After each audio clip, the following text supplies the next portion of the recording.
Hey guys, welcome back to Rosie Plays. Today I'm going to be reading a book to you guys, chapter 1 of Whatever After Seeing Red.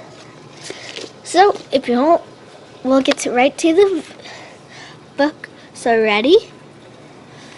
It is by Sarah Molinsky and Whatever After series, New York's best-selling series. We'll show you right now. This book is the newest book of the chapter.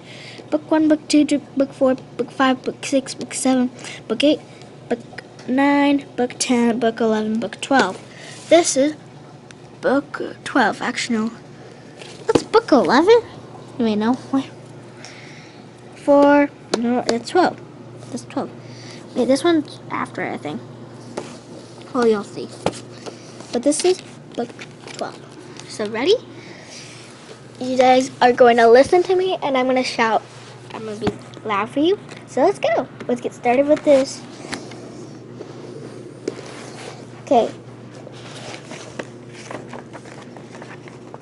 We're first going to read the back. Princess prays for whatever after. Tons of fractured fairy tale fun. Meg Cabot, author of Early Finch, rules the girls in the Princess Diaries. Hilarious with unexpected plot twists and plenty of girl power. Book list. So we're going to go to chapter 1. Chapter 1, Nana's here. Yes, it's Friday at 3 p.m. I know exactly what you're thinking. That I'm not happy because it's the weekend. No school for 2 days. No quizzes. No cold cafeteria chicken nuggets. No waiting for the swings hogs to give me and my friends our turn at recess. And that's all true, but the real reason is I'm so excited right now. Guess who's waiting outside to pick me up? Me and my brother from school. Nana. Yep, Nana. My grandmother is amazing. She's nice and fun and so smart. She's a professor at college in Chicago. That's where I used to live before my family moved here to Smithville. So we don't get to see Nana often. In fact, we haven't seen her since we moved. There she is, I exclaimed, pointing at Nana's yellow Jeep parked in front of our school. Nana gets out of her incredibly cool rental car with a huge grin on her face. She's short with curly gray hair that comes to her chin and bright hazel eyes. Nana, John shouts out with glee and goes rushing over. There's my big boy, Nana says, picking him up and swinging it around. John's only 7. He hasn't reached the age where he gets embarrassed by thinking of things. Kind of thing. And my Abby, Nana explains, grab me in a bear hug. I might be 10, but hey, Nana gives me the best hugs. I'm so glad you're here. I'm so happy you're here, I tell her. Nanny staying with us the whole weekend while my parents are at work conferences.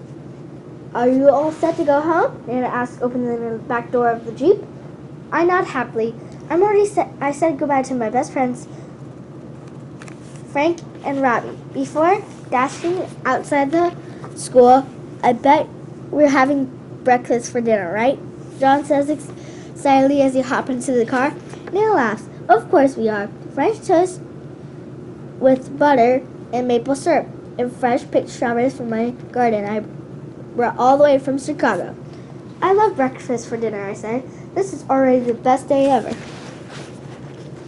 As I get in next to John, I glance at Nana's tote bag on the front seat.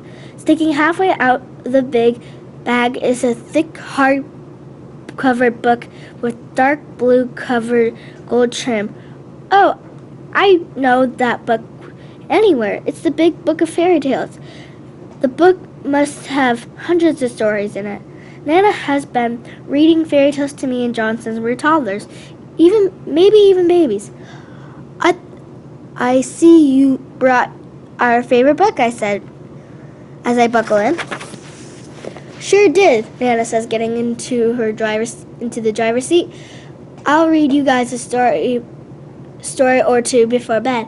It's still if you're still interested in fairy tales, that is. Of course we're still interested, John says, raising his eyebrows at me. Very interested, right, Abby? I put my finger to my lips. Shh, I whisper. Nana glances back to the rear view mirror, looking a little confused. Okay, yes, John. John and I are both acting a little weird. Why? Because we usually go into fairy tales. More like fall into them. Seriously, Cinderella, Snow White, Aladdin, and Princess and the Pea, those are just a few fairy tales we visited. See, we have a magic mirror in our basement. When we knock 3 times at midnight, it pulls us and whisks us into a fairy tale. Usually the mirror doesn't always let us in, but before it starts to hiss, it turns purple and swirls. Off to our fairy tale land we go. Me and John and our cute little brown and white dog, Prince. Nana has no idea. No grown-ups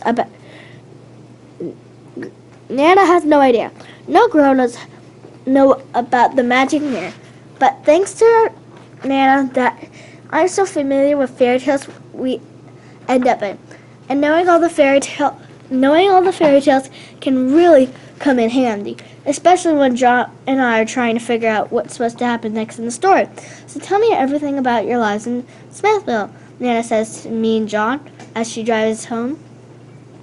And we do. We tell her about our school and our friends and Prince. But of course, we didn't mention the magic mirror in our basement. Or in fact, that we got Prince from a fairy tale. At home, Nana, John, and I play 2 rounds of badminton in the backyard, and I'm having so much fun that I don't even mind that John's beat me twice. Okay, maybe I mind a little, but I don't want to be a sore loser in front of Nana. Then we take Prince on the walk. Nana and Prince obviously love each other. Nana keeps rubbing his furry, floppy ears, and Prince wags his tail every time. When we get to our house, the phone is ringing in the kitchen. I run to answer it while John settles Prince on the dog bed in the corner of the kitchen. Meanwhile, Nana is tasking out the eggs and bread to make her amazing French toast. I grab the phone. Hello? Abby, it's Penny. That's a surprise. Penny's friends with my best friend, Robin. But Penny and I are not exactly close ourselves, even if we did go into a story with me once. Hi, Penny, what's up? So, Penny says, and I can picture her sitting in her kids' room playing with her blonde ponytail since I got a 89, which is almost an A, on vocabulary quiz. I allowed to have 3 friends over for a sleepover tonight. I already rated Robin, of course. She is my best friend, and she said you're good at making s'mores. You can come too if you want. Oh, and I'm inviting Frankie since she tells good ghost stories. I rolled my eyes, and I've only been invited for my s'more skills, but yay, a sleepover, s'mores and ghost stories, and my best 2 friends, and how fun is it going to be? That sounds great. I just need to check in with my Nana. She's watching me and John this weekend, but I'm sure she'll say yes. Coming back as soon as you can, Penny says importantly. We'll make gourmet pizzas and sundaes. Oh, and ice cream cakes for breakfast. Pickup is at noon tomorrow. Bye, click.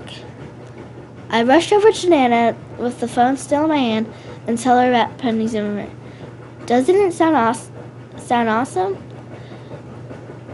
Does not that sound awesome? It doesn't sound nice. Nana agrees, taking out the whisk and beating the eggs in silver mixing bowl. Your friend will be disappointed that he can't attend. Wait, what? I tilt my head. What do you mean? Why can't I go? Why? Family time. You, me, and John. A bark comes from the direction from Prince's bed. And Prince. Of course, Prince says with a smile. My cheeks heat up. I do want to spend time with my Nana, but she is here until Sunday night, and we've already spent some quality time together. We played 2 rounds of badminton. Yeah, I really want to go. There's pizzas and sundaes, plus s'mores and ghost stories, and ice cream creeps in the morning. That reminds me. I stopped at the Bagel Heaven before I picked you guys up for school. She pointed to the brown bag on the corner. We're having bagels tomorrow morning. Poppy seed from you seems same for John, and everything bagel for me. Plus a plain one for Prince. Why is Nana talking about bagels at the moment like this? This is a crisis. Nana, please tell me I can go to Penny's, I beg. Please say yes, please. I'm sorry, Abby, but no. Nana tells me, dipping a slice of bread into an egg mixture, and she whips it up. You don't even like Penny, John reminds me. I frown at John. I like her sometimes, I say. Then I look back to my mom. Maybe I can talk her into it. I just have to lay out the facts. My parents are lawyers, and that's how they win their trials. By pleading their cases when I grow up. I want to be a lawyer too. Well, I want to be a judge, but you have to be a lawyer first. So this will be good practice. It's a sleepover, I explained to Nana, and the 2 best friends will be there, and I don't want to be left out. Nana shakes her head. I came to spend time with you, Abby, so the answer is no. Maybe you can sleep over next weekend. Penny isn't having a sleepover next week. She's having a sleepover this weekend. She's having a sleepover tonight. I'm going to miss all the stuff. I say they're going to stay telling secrets, and I don't know, and I don't want no. I won't know anything. We can stay up telling secrets. Nanas are for hugs and bedtimes, not for secrets. I'll get out the strawberries. Thank you, sweetheart, Nana says to him. So I really can't go. I asked Nana with my best puppy dog eyes that mean they are yet very round and wide and match the hopeful smile on my face. No, she says. There's a slight do not ask me again edge to her tone. Crumbs. I call Penny. The numbers take forever to press. I sigh 3 times. When Penny answers, I explain I can't go. Oh, you poor thing, Penny says. Missing all the fun. We're going to have a disco party at midnight, and we're going to make friendship ankles and these amazing beads my dad picked up in France. You will be the only one without it. Oh well, bye. Click. Boo, hiss. She's the worst. I want to make an ankle, and I want s'mores and ghost stories. I want to hang out with Frankie and Robin at the sleepover, even if Penny has to be there too. Abby, be a sweetie and get out the orange juice. Will you? Nana asked. I ground to myself as I head to the refrigerator. I'm not feeling very sweet. I'm actually feeling extremely bitter. So maybe Nana's French toast sticks are going to be delicious. But I'm still really, really mad about missing the sleepover. There's no way I can't handle Robin and Frankie having matching friendship anklets with Penny and not me. No way. After we eat popcorn and watch the latest Wonder Woman movie, Nana clicks off the TV. Wow, how did it get to be so late? Nana exclaims. It's definitely past John's bedtime, and it's almost Abby's. I love getting to stay up late when you babysit, John says, holding up his high five. Nana slaps him 5. That's what Nanas are for. A little rule breaking is always in order. If rule breaking is in order, then maybe I can go to sleep over. Oh no, I suggest, holding my breath. Abby, Anna says, giving me a bit of a frown. The answer is no, and that's fine. No more asking. It's late anyway. The girls are probably asleep. They're definitely not asleep. Come on, guys, Nana says. Let's head upstairs and I'll read you both a fairy tale. Even though I love fairy tales right now, I don't feel like hearing one. That's how I know I'm really upset. While Nana gets the big book of fairy tales, John and I go in our rooms and change into our PJs.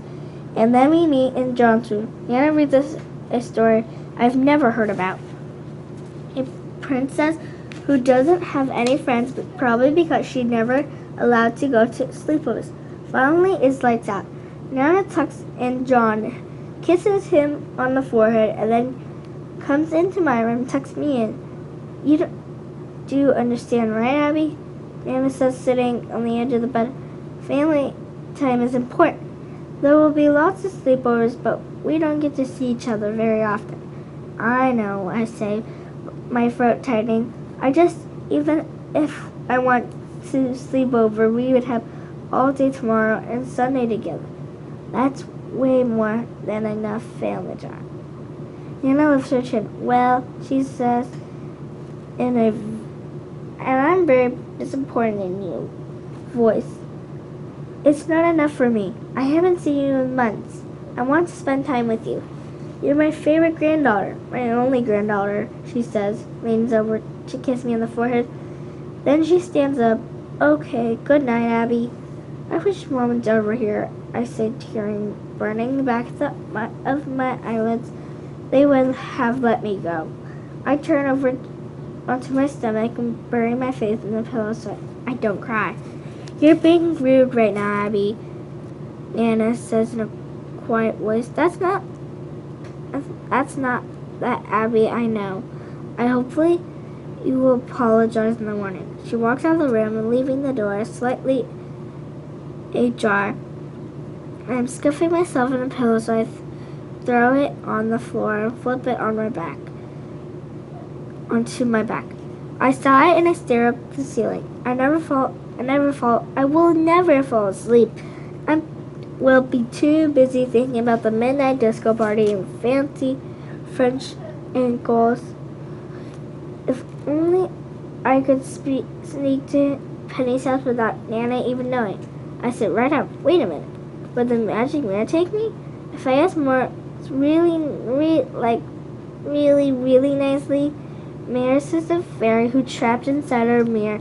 That's the one who takes me and John into different fairy tales. How awesome would it would be if Maris sent me to Penny's.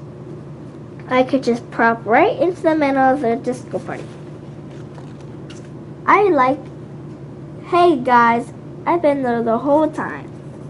And then could sneak back into my house in the morning. I look at my clock.